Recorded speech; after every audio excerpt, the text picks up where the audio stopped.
pay attention to the details. On my way home from the gym on Sunday morning, I used to stop at a well-known drugstore chain to buy the Sunday newspaper. While there, I always picked up other items, sometimes spending $40 to $50.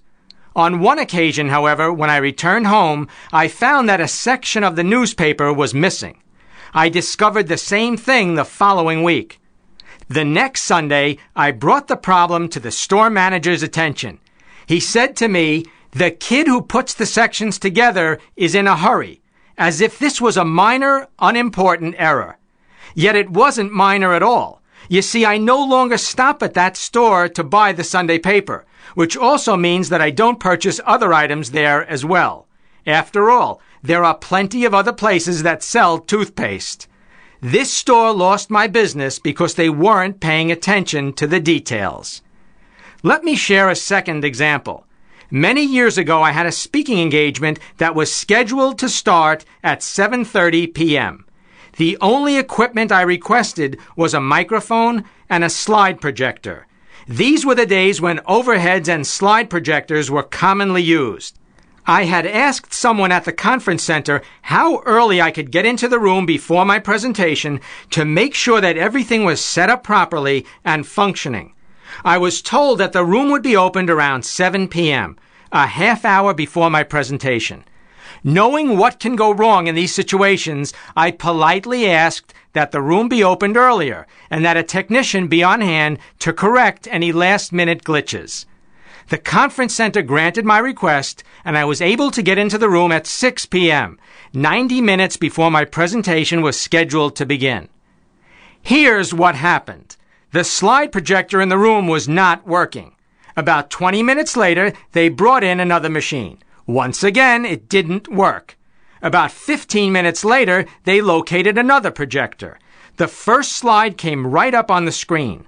Then I tried to advance to the next slide. Nothing happened. As it turned out, the remote control was not working. About 10 minutes later, another remote control device was found.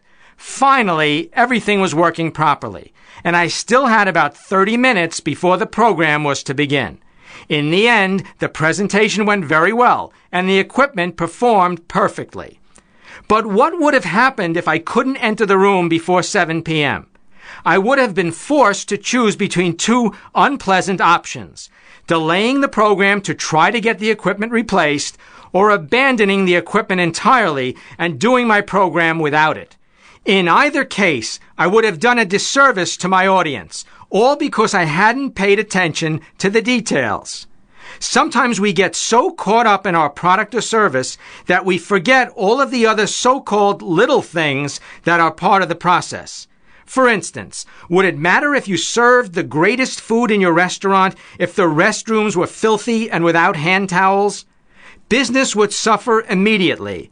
Or, even if the food was delicious and the place was immaculate, would people continue to patronize your establishment if the waiter or cashier was consistently nasty to them? I doubt it. So what does all of this have to do with you? I'll bet there are a lot of things you do at work that might seem minor, but which in fact have far-reaching consequences. That's why it's so important to examine every aspect of your work on a regular basis and to make sure that each task makes a favorable impact on your company's clients or customers. Take a moment now to look at each component of your work. Do you let your clients know when you're running behind schedule for a meeting? Are there any changes you could make to your invoices to make them easier for customers to understand and process? Is there something you could do to make a coworker's job easier? These may seem like insignificant items, but they have a profound effect on your company's bottom line and on your career. If I'm a customer, I want to do business with people who pay attention to the details. If I'm an employer, I want to hire and promote people who realize that every task and communication either adds to or subtracts from the company's success. Ultimately, when we serve others, which is the essence of any business, there is no such thing as a minor detail.